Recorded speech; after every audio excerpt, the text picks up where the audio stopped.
आता पाहूयात टॉप 9 मोठ्या बातम्या। काँग्रेसच्या नवनिर्वाचित आमदारांची आज दुपारी बैठक रमेश चेन्नीथला यांच्या उपस्थितीत आणि नाना पटोलेंच्या अध्यक्षतेखाली आमदारांची टिळक भवनात बैठकीचं आयोजन। ठाकरे गटाची आज 12 वाजता बैठक, पराभवाची कारण मीमांसा, आढावा आणि आगामी काळात पक्ष बांधणीच्या अनुषंगानं बैठकीत चर्चा होणार।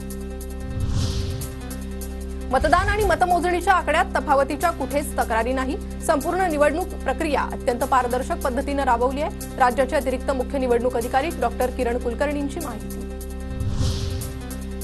ईव्हीएम विरोधातील याचिका सुप्रीम कोर्टानं फेटाळली, मतपत्रिकेद्वारे पुन्हा निवडणूक घेण्यास कोर्टाचा नकार, जिंकल्यावरच ईव्हीएम चांगलं वाटतं का, कोर्टानं याचिकाकर्त्यांना सुनावलं। भारत जोडोप्रमाणे आम्ही देशात ईव्हीएम विरोधातील मोहीम राबवणार, काँग्रेसचे राष्ट्रीय अध्यक्ष मल्लिकार्जुन खरगेंची माहिती।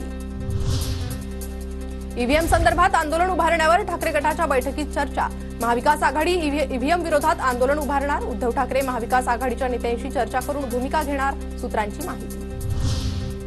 शरद पवार गटाच्या बैठकीत पराभूत उमेदवारांचा ईव्हीएमवरून रोष व्यक्त, कायदेशीर लढाई लढण्यासाठी वकिलांची टीम करण्याचा निर्णय, सूत्रांची माहिती।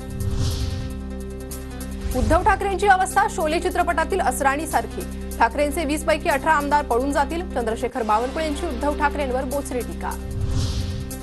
अजित पवारांनी घड्याळ चिन्ह वापरून मतदारांमध्ये भ्रम तयार केल्याचा प्रयत्न, तर चिन्हाबाबतच्या सुनावणीत याबाबत पुरावे सादर करण्याची शरद पवार गटाची विनंती।